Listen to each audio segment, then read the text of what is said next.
pukul 13 waktu Indonesia Barat.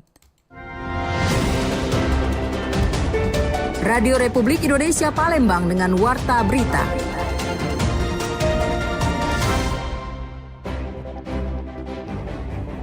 Kami ada layanan OSSL, di mana kami memiliki kader-kader yang bekerja di puskesmas gitu. Jadi beberapa pasien yang ingin tak mau curhat aja atau melapor gitu. Jadi kader memberitahu mengenai WCC.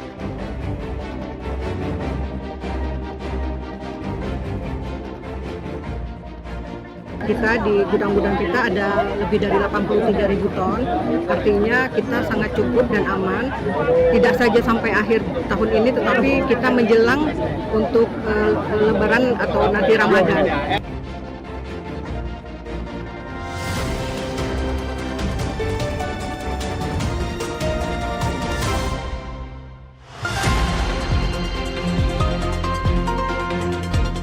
Selamat siang, Anda mendengarkan Warta Berita RRI Palembang, Sari Berita. Women Crisis Center berharap masyarakat ikut berkontribusi menangani kasus kekerasan terhadap perempuan dan anak.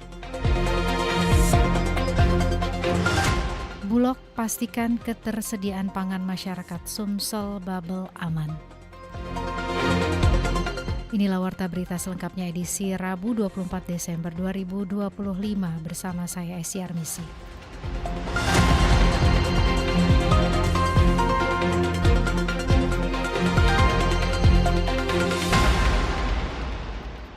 Pendengar, Women Crisis Center berharap masyarakat ikut berkontribusi menangani kasus kekerasan terhadap perempuan dan anak dengan melaporkan ke aparat terkait untuk ditindaklanjuti.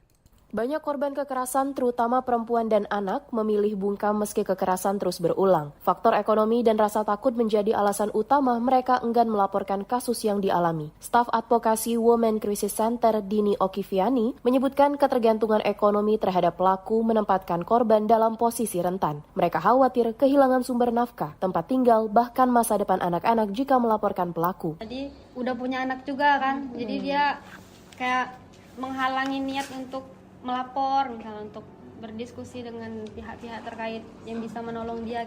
Kami ada layanan OSSL, di mana kami memiliki kader-kader yang bekerja di puskesmas gitu. Jadi beberapa pasien yang ingin tak mau curhat aja atau melapor gitu. Jadi kader memberitahu mengenai WCC, hotline WCC gitu. Kalau mau melakukan pendampingan, kami menyediakan pendampingan psikologis dan juga ke jalur hukum kan.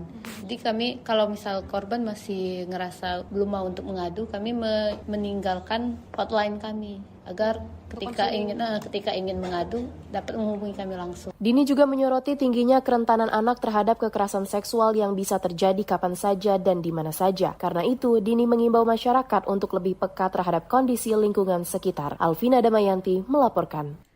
Pendengar, Bulog pastikan ketersediaan pangan untuk masyarakat Sumsel Babel aman. Menghadapi hari besar keagamaan terutama jelang Ramadan 2026 mendatang, pemerintah memastikan stok kebutuhan pokok khususnya beras dipastikan aman dan mencukupi. Pernyataan tersebut ditegaskan Kepala Wilayah Perum Bulog Kanwil Sumsel Babel, Mercy Windrayani. Menurut Mercy, stok beras yang tersimpan di gudang Bulog Sumsel saat ini tercatat lebih dari 83.000 ton. Angka tersebut dinilai cukup untuk menjaga kebutuhan konsumsi masyarakat dalam beberapa bulan ke depan, termasuk menjelang momentum hari besar keagamaan yang biasanya diiringi peningkatan permintaan. Jadi alhamdulillah sampai sekarang kita stok yang ada di gudang-gudang kita ada lebih dari 83.000 ton. Artinya kita sangat cukup dan aman. Tidak saja sampai akhir tahun ini, tetapi kita menjelang untuk Lebaran atau nanti Ramadan.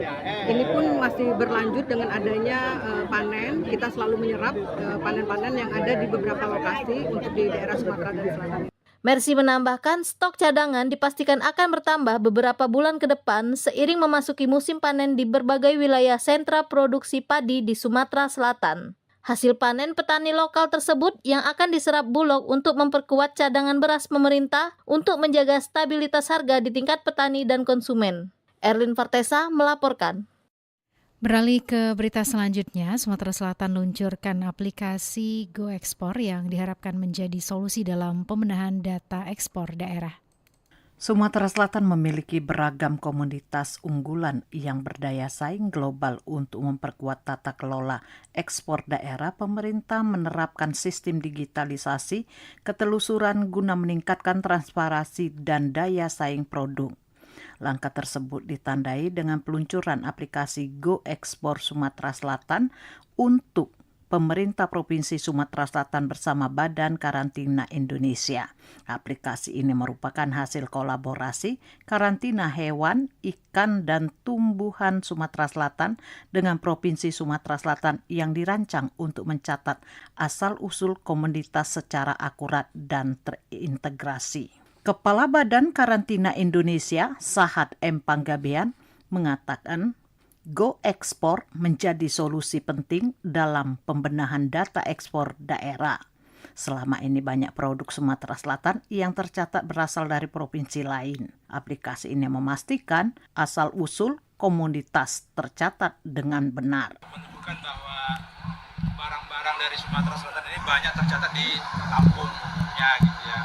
Ini kan kurang pas gitu ya. Mungkin secara nasional oke, tapi kalau kita bicara pengembangan potensi daerah kan agak susah. Nah, sistem ini akan terlihat ketelusuran. Jadi akan tahu nanti sumbernya asalnya dari daerah mana. Mereka ingin tahu yang mereka konsumsi dari daerah mana. Nah, dengan sistem ini kita bisa menjamin bahwa nanti semua proses-prosesnya itu akan mengikuti syarat-syarat perkarantinaan. Sehingga ketika kita ekspor itu semuanya sudah memenuhi syaratnya. Sementara itu, Gubernur Sumatera Selatan Herman Deru menilai Go Ekspor tidak sekedar platform digital, tetapi juga instrumen strategis mendorong ekspor daerah. Itu untuk semangat para eksportir, para pengusaha dari GIPI, Kadin, dan semua eksportir ini dapat lebih merasa sense of belonging ya terhadap Sumatera Selatan ini. Jelas kita berharap dengan terdatanya komoditas ini dari gerbang Sumatera Selatan, meskipun dia diekspor melalui pelabuhan di luar Provinsi Sumatera Selatan, tapi datanya terintegrasi di Sumatera Selatan, maka akan berdampak terhadap pendapatan daerah juga dari hasil. Menurut Herman Deru, aplikasi tersebut mengintegrasikan data asal komoditas, kualitas, hingga ketelusuran produk, sehingga memberikan kejelasan dan menilai tambah bagi ekspor Sumatera Selatan. Kedepan Sumatera Selatan ditargetkan menjadi pusat informasi komoditas sekaligus ruang temu eksportir dan investor. Pada peluncuran aplikasi tersebut juga melakukan pelepasan ekspor minyak kelapa ke Malaysia sebanyak 42 metrik ton dengan nilai sekitar 1,4 miliar. Lamsihar Silitonga melaporkan. Baik pendengar, beralih ke berita selanjutnya. Pemerintah Provinsi Sumatera Selatan menggelar operasi pasar murah guna menjamin ketersediaan stok menjelang Nataru.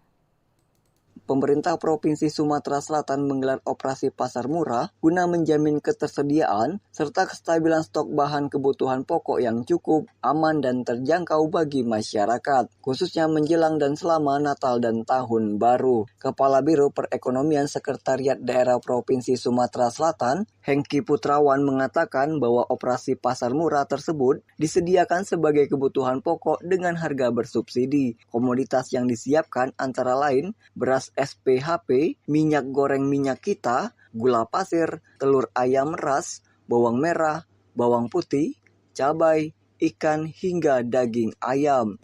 Hari ini kita mengadakan operasi pasar murah, dari mana yang kita jual itu seperti beras, cabai merah, bawang putih, cabai rawit, ikan, ayam, telur, mungkin ada yang lain juga di sini, ada UMKM. Ditambahkan Hengki, pelaksanaan operasi pasar murah ini turut didukung oleh Bank Indonesia, Bulog, serta sejumlah BUMN dan BUMD di Sumatera Selatan. Dukungan tersebut bertujuan menjaga stabilitas harga sekaligus memastikan ketersediaan pasokan bahan pangan bagi masyarakat selama momen Nataru. Dari Palembang, Sumatera Selatan, Muhammad Irfan, Pro 1 RRI terus mengudara untuk Indonesia. Pendengar Warta Berita ini disiarkan secara langsung melalui RRI Programa 1 Palembang, frekuensi 92,4 FM, dan disiarkan juga melalui streaming aplikasi RRI Digital yang bisa diunduh melalui Play Store dan App Store. Anda masih bersama Warta Berita RRI Palembang.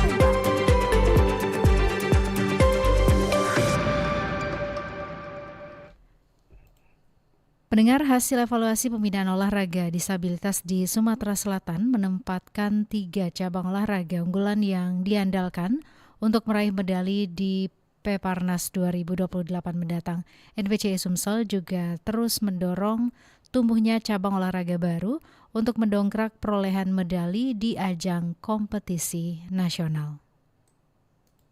Jadi hasil ini kita bawa ke provinsi, nanti kita rapatkan bersama. National Paralympic Committee Indonesia NPCI Sumatera Selatan melakukan evaluasi atas pelaksanaan pembinaan prestasi pada sejumlah cabang olahraga di tahun 2025. Salah satu tolok ukur review berdasarkan hasil pelaksanaan Pekan Olahraga Paralimpik Provinsi Peparprov ke-5 Sumsel yang dilaksanakan bulan November lalu. Ketua NPCI Sumsel Rian Yohwari mengungkapkan, dari hasil ajang multi-event disabilitas terbesar di Sumsel itu, 3 cabang olahraga menunjukkan kemajuan yang signifikan. Ketika cabang olahraga itu masing-masing para atletik, para renang, dan para catur. Rian mengatakan ketiga cabang itu memiliki potensi besar untuk diandalkan dalam ajang Pekan Paralimpik Nasional atau Peparnas 2028 mendatang. Para atlet dari ketiga cabang olahraga akan dibina secara lebih serius melalui program pembinaan khusus pada tahun 2026 mendatang. Kalau cabur itu kan kita selalu melirik cabur-cabur yang atletnya sedikit tetapi medalinya banyak, yaitu cabur olahraga renang, catur, dan atletik.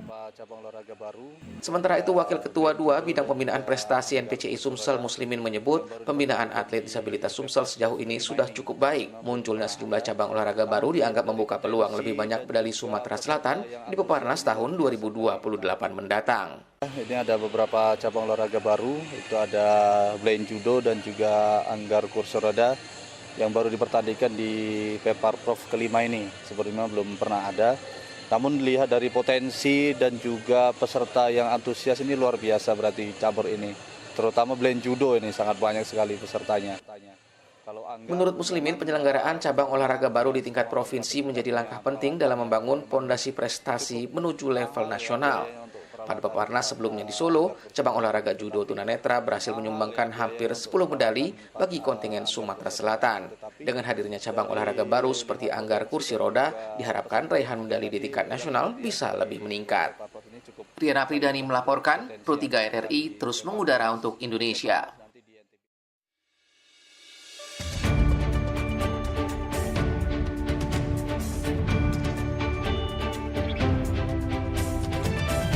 Sekian Warta Berita Produksi Radio Republik Indonesia Palembang. Sebelum berpisah, kami sampaikan kembali pokok-pokok berita. Women Crisis Center berharap masyarakat ikut berkontribusi menangani kasus kekerasan terhadap perempuan dan anak. Bulog pastikan ketersediaan pangan masyarakat Sumsel Babel aman. Informasi lainnya dapat Anda akses melalui website kami, rri.co.id. Kami juga membuka ruang aspirasi bagi Anda untuk menyampaikan peristiwa yang berada di sekitar Anda melalui line WhatsApp di 0821 7927 9090. Mewakili kerabat kerja yang bertugas, saya Syarnisi undur diri. Sampai jumpa. Demikian Warta Berita Radio Republik Indonesia Palembang.